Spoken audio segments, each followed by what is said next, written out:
Greetings, Salibonani. My name is Bekezela Mguni. Ngiyalamukela ku the Girls Table podcast.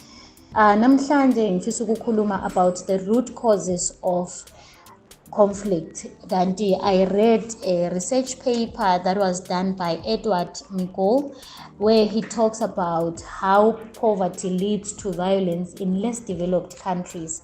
He wrote about two sets of theories. Eyokuqala, he stressed the role of political repression in driving a conflict. So kule theory, he says ethnic groups that experience discrimination are the ones starting a conflict. Then a second theory yakhe iti, it focuses on economic conditions as paramount rather than political factors. In other words, in this view, utiana, poverty and falling income are the key to sparking civil conflict. This may either be because poverty breeds armed violence. So nxa sikhangela these two sets of theories, they are not mutual, yes, but the first theory states that political marginalization leads to violence. Eyesibili yona ibisisithi no, it's economical conditions are leader to violence. Ukuthi nxa sesitshaywe indlala singela kudla, we might fight back ukuyukuthi ngenxa yokuthi we are trying to find a way ukuthi sibe lokudla. Abanye kulweni kwethu kungaba ukuthi we do looting ema-shops because asila kudla into ezinjalo. So I also spoke to Chief Dakamela ngizama ukufind out ukuthi what role do traditional leaders play in addressing root causes of conflict such as poverty, inequalities, like political violence. Asimuzweni ukuthi Chief Dakamela yena uthini impendulo yakhe. Ngiyakwamukela Chief Dakamela, ngicela uphendule umbuzo wami othi what role do traditional leaders play in addressing root causes of conflict such as poverty, inequalities and political violence? On the fourth question, traditional leaders are developmental practitioners. They spearhead development in their jurisdictions and communities. And this shows us that they have the privilege of coming up with projects which are sustainable, which can address poverty and inequality. And also as arbitrators and mediators, and also as custodians of their jurisdictions, they have a role in addressing root causes of conflicts. And then they then have, if we look at what has been happening, we saw last year, before elections, we saw Chief Matema bring in different political parties to have a binding obligation of saying we do not want political violence in that area where he is a chief. We saw different chiefs across Zimbabwe doing likewise, to say political parties, you've been a source of conflict, and let's come and reason together. There is no need for us to divide ourselves in the forms of who is wearing blue, who's wearing white, who's wearing or who's party X or who's party. We should back in ideologies and facts and ideas, not to fight, because remember, at the end of the day, we are one, and there is no need for us to be in conflicts because of party X or party B or party D or party blue or party white or party green. So that was a great initiative, and it remains a great initiative, and it is how an example of addressing root causes of conflicts, because political parties has also been root causes of conflicts. But it can also be extended also to religions. It can be extended to ethnicities,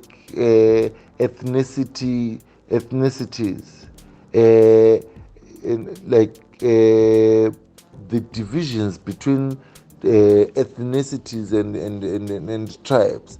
Traditional leaders have that mandate to sit down with different ethnic groups to address the challenges and the root causes of conflicts.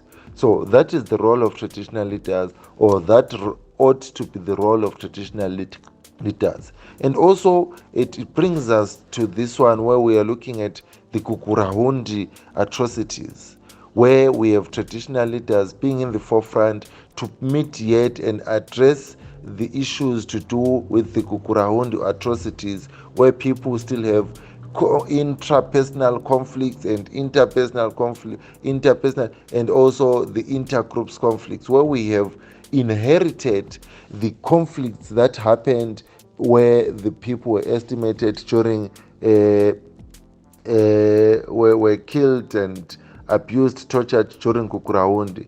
And that has been the root cause of the conflicts between what people might say the Shonas and the Ndebeles, because Ndebeles assume and think the Shonas killed them during the Kukurahundi. And we cannot say they are wrong to think so. And also, as a mediator or as a chief, I am also inclined to say we need to then address the root cause. Why were the people killed? For what reason? And then also it's important that we do that as traditional leaders, to address root causes, because when there is no peace, when there is conflict, there is no peace, and when there is no peace, there is no development, and when there is not development, there is poverty. That brings me to the issues of poverty. And then also we also need to come up with strategies and projects that will ensure sustainability in terms of addressing poverty, like ensuring that there's enough or adequate water supply in rural areas and urban areas to address poverty, and that we invest more in agriculture in terms of irrigation systems, and that we make sure that we have connectivity in our areas. Like if we look at Cholocho, Bulawayo Cholocho, there is inaccessibility in terms of road network. If we look at Bulawayo Nkai Road, there is also inaccessibility of road network, and that is also an hindrance to address the issues to do with poverty. When we are lacking water, when we are lacking when we are lacking road infrastructure, there is always that factor of inaccessibility, and also we cannot then address issues to do with poverty. But lastly, we also need to industrialize our rural economies, so that there is live economy, so that people from rural areas cannot only be depending on donors, cannot only be depending on social welfare, cannot only be depending on the natural rains, and also cannot be depending on migration to look for better jobs. So we need to industrialize and create employment for the people of our rural areas, for the people even in the urban areas. So we need to rehabilitate our industries. So the traditional leaders then can only lobby, can only partner, can only encourage, can only put pressure in the relevant authorities to say we need to address the issues of poverty and inequality, and also the root causes of conflict, which is some things which I might say they are underway. We are seeing strides towards that, but we need to work faster. We need to address these things faster so that we curb future repercussions. Ngiyabonga kakhulu kumnumzane uChief Dakamela. Ngiyananzelela ukuthi i-stresses ukuthi ama-chiefs have a significant role in addressing ama-root causes of conflict. Wenze isibonelo sendima eyadlalwa nguChief Mathe ngesikhathi sama-elections to address i-issue ye-political violence esigodlweni sakwakhe. So siyabonga kakhulu. Please don't forget to follow us on our social media pages. Like lama podcast ethu ukuze lifunde okunye mhlawumbe esingabe singakwazi. Until next time from the girls table, siyabonga.